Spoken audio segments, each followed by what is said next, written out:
सबसे पहले तो मैं आपको धन्यवाद दूंगा सभापति महोदय कि बजट पर 2 दिन से जो चर्चा हो रही है और पक्ष विपक्ष के 2 दर्जन से ज़्यादा साथियों ने। सुनील सोरेन जी प्लीज अब बैठ जाइए। हनुमान जी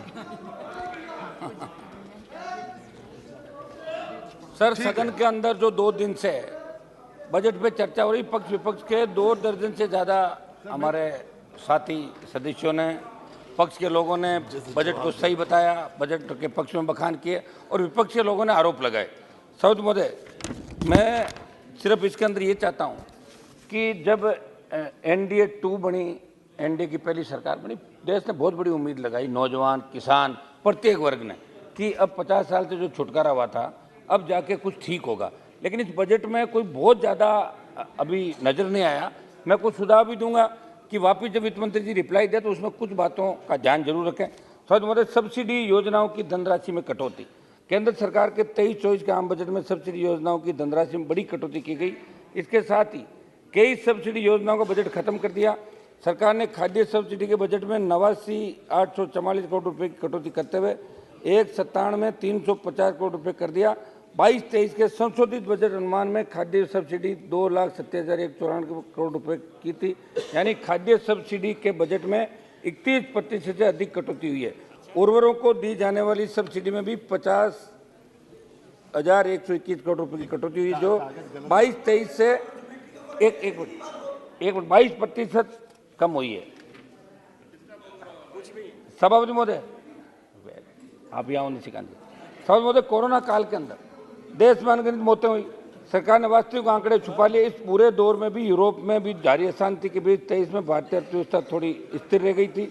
केवल देश की अर्थव्यवस्था की रीढ़ खेती किसानी की वजह से और आपने किसानों की आय दोगुनी करने की बात पर भी सरकार खरी नहीं उतरी। सरकार अपने भाषणों रिपोर्ट में खेती किसानी के विकास के आंकड़े तो दिखा देती, लेकिन जमीनी हकीकत कुछ हो रही है। 22-23 आर्थिक सर्वे में कृषि क्षेत्र की सालाना औसत वृद्धि दर 4.6% बताई गई, लेकिन उन्हीं आंकड़ों को ध्यान में देखो तो पता चलेगा कि कृषि क्षेत्र की सालाना 4.6% औसत वृद्धि दर स्पष्ट तस्वीर नहीं पेश करती। वर्ष 14-15 में कृषि और संबंधित क्षेत्रों की वृद्धि 0.2%, 15-16 में 0.6%, 18-19 में 2.1 न्यूनतम स्तर पर। इन्हीं सभी वर्षों को सूखे का सामना करना पड़ा था, जबकि 16-17 में 6.8, 17-18 में 6.6, 19-20 में 5.5, 20-21 में 3.3 और 21-22 में 3% की औसत वृद्धि दर मानसून के बल पर ही बेहतर रही। अब आप ये मत कहना कि अच्छा मानसून लाने का आप भी लेकर, ये सर आप लोगों ने मानसून की वजह से हुआ था। सभापति महोदय, आपने कर्नाटक के अंदर, कर्नाटक में चुनाव थे, पैकेज दिया, अच्छी बात है, कर्नाटक वाले भी हमारे भाई है, सुनो चुनाव थे मतलब अब आगे चुनाव है, तो राजस्थान के अंदर भी चुनाव है। हमें बड़ी उम्मीद थी कि राजस्थान को भी चुनावी वर्ष के अंदर कुछ मिलेगा, विशेष पैकेज मिलेगा। हमारे जो विशेष राज्य के दर्जे की लगातार हम लोग मांग कर रहे हैं, हम पूरे मापदंड भी पूरे करें, लेकिन राजस्थान को इसके अंदर बजट में राजस्थान का नाम भी नहीं लिया गया। राजस्थान से हमारे करीब 6 से ज़्यादा मंत्री हैं, राजस्थान को रिप्रेजेंट करते हैं। कृषि क्षेत्र में सरकार का अपना निवेश घटता जा रहा है। वर्ष 14-15 में सरकार का कृषि क्षेत्र निवेश 5.4%, 20-21 में कृषि निवेश घटकर 4.3% हो गया था। सभापति महोदय, ग्रामीण रोजगार जो के मामलों में भी सरकार ने निरस्त किया। 6 जनवरी 23 तक कुल 225.8 करोड़ श्रम दिवस पैदा किया गया, जो कि वर्ष 18-19 में 267.9 करोड़ श्रम दिवस के मुकाबले काफ़ी कम है।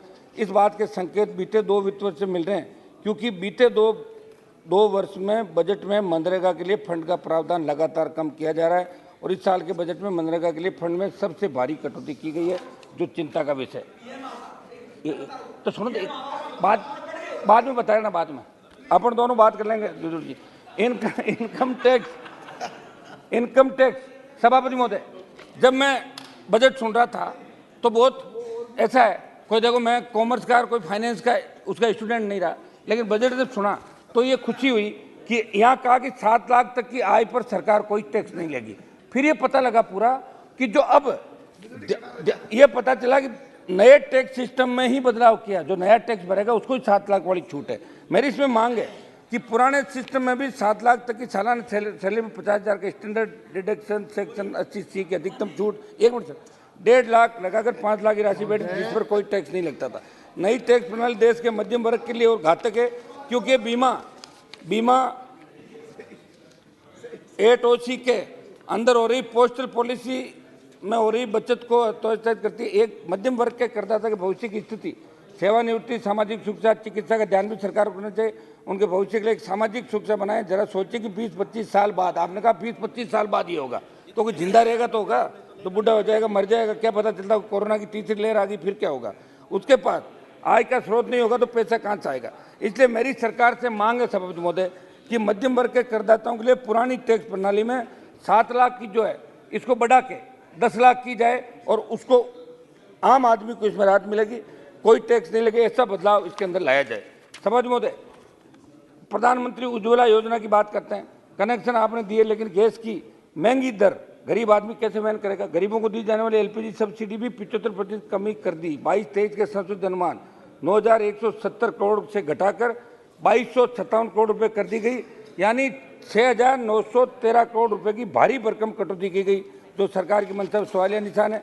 राष्ट्रीय सांख्यिकी कार्यालय द्वारा 12 अप्रैल 2022 को जारी अखिल भारतीय उपभोक्ता मूल्य सूचकांक के अनुसार भारत में ग्रामीण उपभोक्ता खाद्य महंगाई में मार्च 21 से मार्च 22 में 100% का इजाफा हुआ। 21-22 में भारत की वार्षिक थोक मुद्रा 13% जो 10 है। इसमें खाद्य एवं ईंधन के बड़े मूल्य की बड़ी भूमिका रही। 14 में मोदी जी प्रधानमंत्री बने तब कच्चे तेल की औसत कीमत $98.97 प्रति बैरल थी, जो 21 में घटकर $70 प्रति बैरल थी। लेकिन पेट्रोल डीजल की कीमतें लगातार बढ़ रही थी, कम होने के स्थान पर और अधिक बढ़ी। आज कच्चे तेल की कीमत $85 प्रति बैरल। मेरी मांग है कि पेट्रोल और डीजल की कीमतों में और कीमत और अधिक कमी करके देश की जनता को राहत दी जाए। सभापति महोदय, लुधियाना से जो पानी आ रहा राजस्थान के अंदर पीने का, वो हमारे नागौर भी आ रहा, बीकानेर, हनुमानगढ़, गंगानगर, जो इंदिरा गांधी नहर का पानी आ रहा है, वो वहाँ कैंसर ट्रेन चलती है बीकानेर, जिस नाम का कैंसर ट्रेन है, उसके अंदर लुधियाना की फैक्ट्रियों को जो रसायन उर्वरक डालते हैं, जो गंदा पानी पड़ता है, उससे लोगों को कैंसर की बीमारी हो रही है। केंद्र सरकार ने वहाँ ट्रीटमेंट प्लांट के लिए कुछ पैसा दिया है। मेरी मांग है, इसमें लुधियाना के एमपी साहब बिट्टू जी भी लगातार प्रयास कर रहे थे। एक मिनट साहब, पूरी बात तो करना था, 1 मिनट साहब। तो मेरी मांग है कि ट्रीटमेंट प्लांट उस क्षमता का बने, केंद्र पूरा पैसा दे, जिससे राजस्थान सहित पंजाब के अंदर पीने का शुद्ध पानी लोगों को मिले, कैंसर से मुक्ति। सभापति महोदय, मेरे राजस्थान में 1-2 मिनट में पूरी बात समाप्त करूंगा सर। मेरे राजस्थान में पानी की किल्लत है, जहाँ नागौर और पश्चिम राज्य पानी की कमी से वर्षों लोग जूझ रहे हैं। केंद्र सरकार ने वर्ष 1981 में पंजाब, हरियाणा तथा राजस्थान राज्य के मुख्यमंत्रियों के मध्य रावी व्यास नदियों का अधिक जल बंटवारे लेकर जो समझौता हुआ, उसके अनुसार आज भी राजस्थान को उसके हिस्से का पूरा पानी नहीं मिल रहा है। ताजेवाला हेड से राजस्थान को उसके हिस्से का पानी प्राप्त नहीं हो रहा है। महोदय, पूर्वी राजस्थान नहर परियोजना ERCP, 1 मिनट सर, 1 मिनट में सुझाव देकर समाप्त करूंगा। राष्ट्रीय परियोजना घोषित ERCP, आखिरी वाक्य बोलिए प्लीज। 1 मिनट घोषित करने की बड़ी उम्मीद थी, जिसको आपने पूरा नहीं किया। मेरी मांग है कि ERCP जो राजस्थान के 13 जिलों में पेयजल और सिंचाई की बहुत बड़ी परियोजना, उसे राष्ट्रीय परियोजना घोषित की जाए। भाजपा और कांग्रेस को लेकर राजनीति नहीं करे। साहब, मेरे कुछ सुझाव है, वो मैं 1 मिनट सुझाव दे देता हूँ। मेरे सुझाव है साहब, आप 1-2 मिनट का दे साहब, लास्ट तक बैठते हैं हम लोग। 10 मिनट का तो आपने कहा ही था, अभी तो 6 मिनट ही नहीं हुए मेरे। अब रामकृपाल जी का 15 मिनट टाइम बढ़ाया तो 2 मिनट में भाई आप। सभापति महोदय, मेरी कुछ प्रमुख मांग है। बजट में आपने अग्निवीर योजना में बजट देने की बात कही। मेरी मांग है कि अग्निपथ योजना को भी बंद करे, ताकि सेना का मनोबल बना रहे। सेना में ऐसी प्रथा ठीक नहीं।